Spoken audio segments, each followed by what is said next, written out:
Good morning, dear student. Welcome to the online classes for CBSE board in SBPS. In this video for junior student. Today I will revise in English grammar. आपको आज हम English grammar में revision करवाएंगे किसका, non finite verb का। Non finite I have already taught you, मैंने आपको ये पहले से ही पढ़ा दिया है। You know non finites are of three type, तीन प्रकार की होती हैं। पहला होता है पार्टिसिपल, दूसरा जीरंड, GERUND, तीसरा होता है इनफाइनेटिव।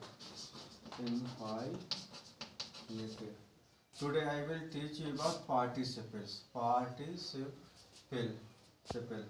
देखिए there are three types of participle. पहला पार्टिसिपल होता है प्रेजेंट पार्टिसिपल।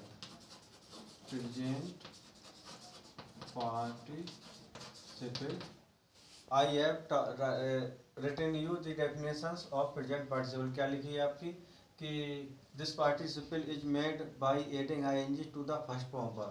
हिंदी में कर करके करते हुए आता है। शोर सुनकर बच्चा जाग गया, तो hearing the noise,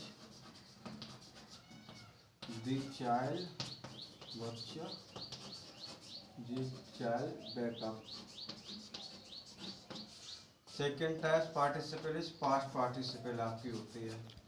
past participle देखिए इसकी हिंदी में हुआ या हुए आते हैं, सो क्या रखने होती है। For this participle B use third form पर। इस पार्टिसिपल क्रिया तीसरी अवस्था का यूज करते हैं।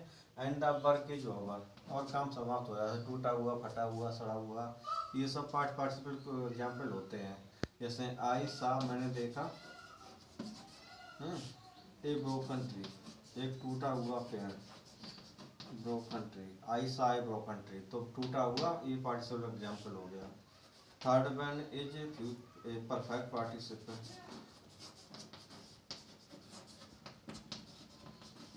देखिए परफेक्ट पार्टिसिपल केंद्रित के बाद में के पश्चात के उपरांत आता है I have already written you.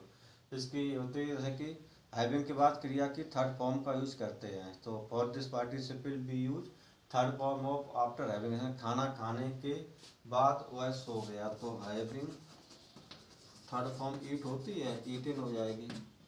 ईटिन food ही select. Okay, now dear student I will teach about gerund. आपको हम जीरंड के बारे में बताएंगे। What is gerund. Gerund is a verbal noun, ये वाला आपका दूसरा। जीरंड एक बर वाला नाउन होता है, because it is always made by using IND to the verb. जैसे टहलना स्वास्थ्य के लिए लाभदायक होता है, तो walking, WA, walking is good for health.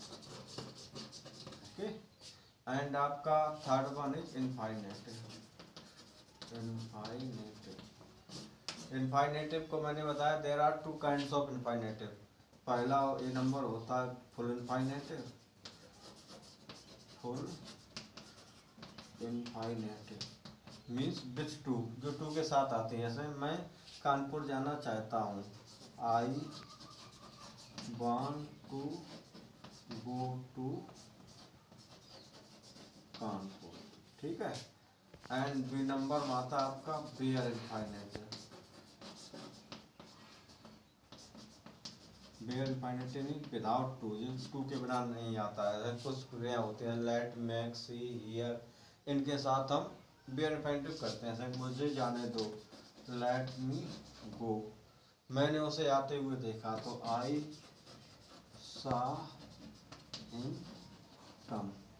Dear student, today I in junior classes I have taught about non-finite। मैंने बताया आपको नॉन फाइनाइट तीन प्रकार के होते हैं। पहला पार्टिसिपल, दूसरा जीरंड, तीसरा इनफाइनेटिव।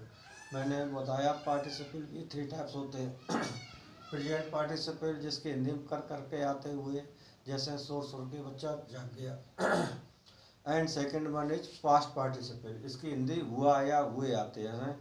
खोया हुआ, सड़ा हुआ, गला हुआ। And third one is perfect participle, इसमें हम हैविंग के बाद क्रिया की थर्ड फॉर्म का यूज करते हैं।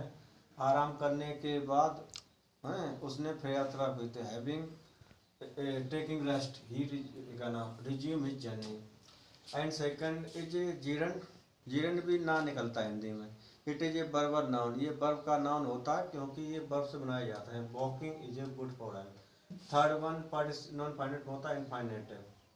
दो प्रकार की होती हैं, फुल इनफाइनेटिव जैसे I want to go to, यह टू वाला आ गया तो फुल हो गया।